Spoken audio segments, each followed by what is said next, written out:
God has instructed you as a dad primarily to teach your children. And the entire passage from chapter number 1, verse 8 through chapter number 10 of Proverbs is given over to a dad instructing his children. Let me say that as the fathers go, so does the nation. So does a whole generation, and so does history. And so God took these principles, these basic principles of spiritual living, and packed them into the chapters of Proverbs. I sit there and say a proverb. What in the world's a proverb? Well, in very concise, simple terms, a proverb is a wise, concise saying.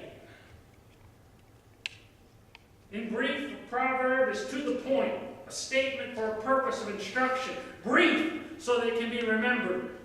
Like the doors of opportunity always swing on the hinges of adversity. That's a very true statement and a proverb.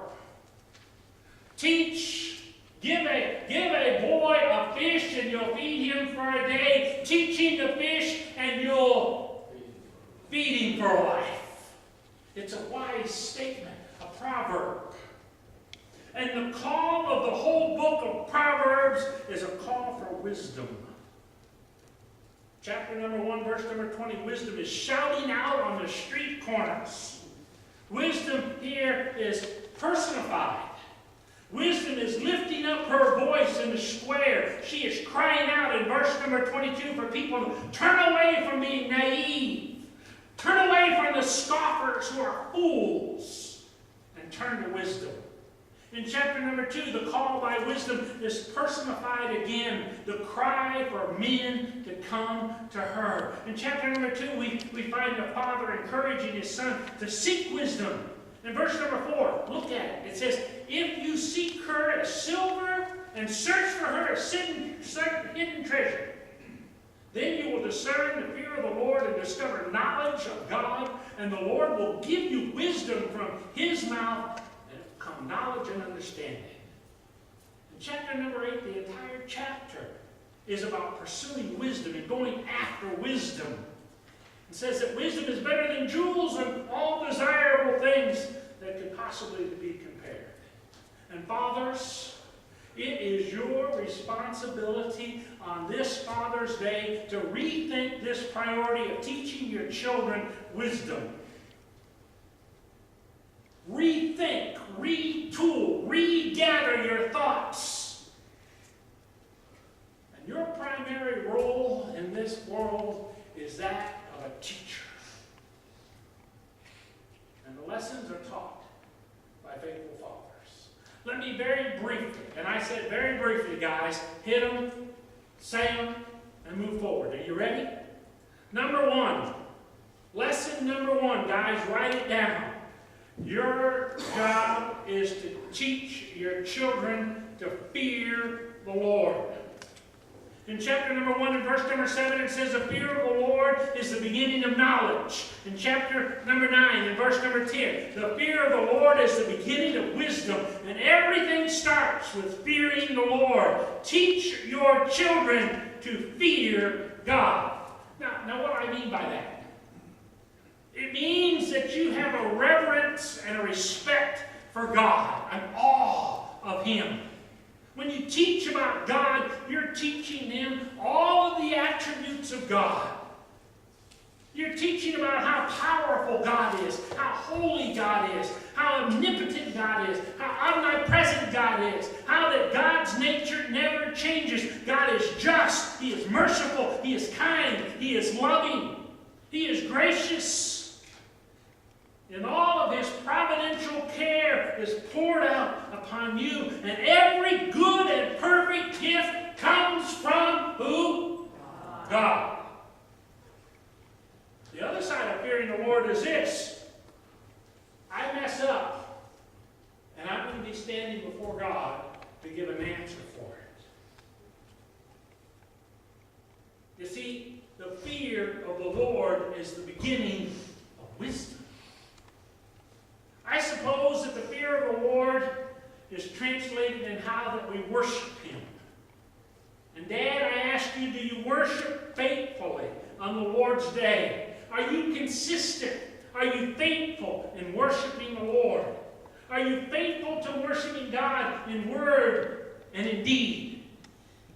Does your son and daughter look to you to see that you are a true worshiper? You see, whatever patterns of worship you've established for yourself, you'll establish for your son and your daughter and your grandchildren and your grandchildren's grandchildren. 3 and 4 generations. The description of a worshiper, we've read it. Proverbs chapter 3, 5 and 6. We trust in the Lord with all of our heart. We don't lean to our own understanding. In all of our ways we acknowledge Him, and we allow Him to make our paths straight.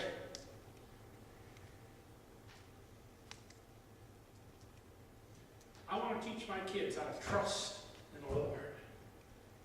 And I hope and I pray, Stephen, Simra, that I've done that. And I continue to do that. Number 2, and I'm going to have to go fast. Okay, I'm going to have to speed this up. Lesson number 2, you're going to have to teach your kids to guard their minds. In chapter number 3, verse number 3, we're introduced to what's called the heart. And the writer mentions kindness, which is this beautiful word that means love and loyalty and faithfulness and fidelity and kindness. The word which means truth, or accuracy, or reliability, or dependability,